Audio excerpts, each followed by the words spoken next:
اور یہ آخری مجلس تھی، اور اجمیر کی جامع مسجد میں درویش، عزیز صفا اور دوسرے مریدین حاضر تھے۔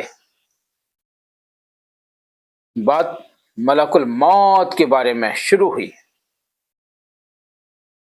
آپ نے اپنی زبان مبارک سے فرمایا کہ بغیر ملک الموت کے دنیا کی قیمت جو بھر کی بھی نہیں ہے، بغیر ملک الموت کے دنیا کی قیمت جو بھر کی بھی نہیں ہے۔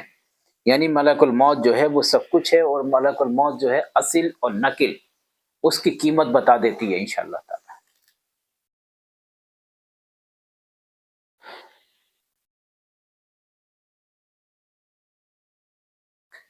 تو جو بھر کی بھی نہیں ہے، آپ اندازہ لگائیے۔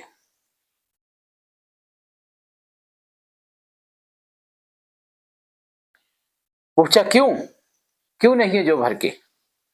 فرمائے اس واسطے کہ حدیث میں ہے، یعنی موت ایک پل ہے جو دوست کو دوست سے ملاقات کراتا ہے، دوست کی دوست سے ملاقات کراتا ہے۔ یعنی کہ موت جو ہے ایک پل ہے، ملک الموت، یہ جو ہماری روح قبض کرتی ہے، یعنی کہ دوست سے دوست سے ملاقات کراتا ہے۔ اللہ تعالیٰ کی سے ہماری ملاقات کراتی ہے موت۔ اگر موت نہ ہوتی تو اللہ تعالیٰ سے ہماری ملاقات کیسے نہ ہوتی؟ وہی بات آتی ہے کہ ایک مرتبہ حضرت موسیٰ علیہ السلام نے اللہ تعالیٰ سے عرض کیا، مولا کریم کتنا اچھا ہوتا، زندگی تو ہوتی پر موت نہ ہوتی، صحت ہوتی پر بیماری نہ ہوتی۔ تو اللہ تعالیٰ نے ارشاد فرمایا، اگر صحت ہوتی اور بیماری نہ ہوتی تو مجھے یاد کون کرتا؟ سب خوش رہتے، بیمار نہ ہوتے تو مجھے کون یاد کرتا؟ اور موت نہ ہوتی، زندگی ہی رہتی تو مجھ سے ملاقات کیسے ہوتی؟ کیا بات فرمائی اللہ کہ رسول حضرت آدم علیہ السلام یعنی موسیٰ علیہ السلام سے اللہ تعالیٰ نے، تو موسیٰ علیہ السلام نے یہ کہا تھا اللہ تعالیٰ سے، مولا کریم موت نہ ہوتی، انسان کی زندگی حیات رہتی۔ تو اللہ تعالیٰ نے یہ جواب دے دیا کہ پھر مجھ سے ملاقات کیسے ہوتی، میں کیسے ملتا؟ اور جب صحت ہی صحت رہتی، بیماری نہ ہوتی تو مجھے یاد کون کرتا؟ بات تو معقول ہے اور صحیح بھی ہے۔ تو یہ ملک الموت جو ہے یہ ہمیں اللہ تعالیٰ سے ملاتی ہے، اس لیے اس کی قیمت بہت زیادہ ہے، اور یہ ضروری بھی ہے کہ انسان کو موت آ جائے۔ اور موت کا وقت کوئی مقرر نہیں ہے، وہ اللہ تعالیٰ جانتا ہے اس کا وقت کب کس کا کیسے مقرر ہے۔ فرمایا دوست وہ ہے جو دل سے یاد کرے، یعنی کسی کو بھی کسی سے محبت ہو، دوست ہو، تو وہ اسے دل سے یاد کرے، کیونکہ دل یار کے لیے پیدا کیے گئے ہیں۔ واہ کیا بات ہے! یہ دل جو ہے اللہ کی محبت کے لیے پیدا کیے ہیں، اور اللہ کو یاد کے لیے پیدا کیے گئے ہیں۔ خاص کر اس واسطے کہ عرش کے طواف کریں، اے ہائے، عرش اعظم کا طواف کریں، جیسا کہ اللہ تعالیٰ نے فرمایا، اے میرے بندے، جب میرا ذکر تجھ پر غالب آ جائے گا تو تیرا میں عاشق ہو جاؤں گا، یعنی تیرا محب۔ کیا بات کہی ہے اللہ تعالیٰ نے! فرمایا کہ آفتاب کی طرح ہوتا، فرمایا کہ عارف آفتاب کی طرف ہوتا ہے، جیسے آفتاب ہوتا عارف اس طرح ہوتا ہے، جو سارے جہان کو روشنی دیتا ہے۔ بے شک جس کی روشنی میں کوئی چیز خالی نہیں رہتی، عارف وہ چیز ہوتا ہے، کسی کو دکھ نہیں دیتا، سب کو سکھ دیتا، سب کی پریشانی دور کرتا، سب کے لیے دعائیں کرتا، اس سے کوئی تکلیف کسی انسان کو نہیں پہنچتی ہے۔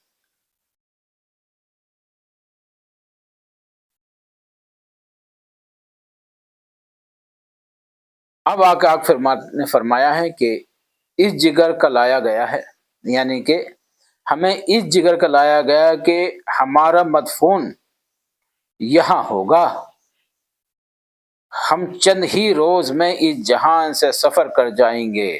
اور شیخ علی حجویری حاضر تھے، انہیں حکم ہوا کہ مشال لکھو، اور شیخ قطب الدین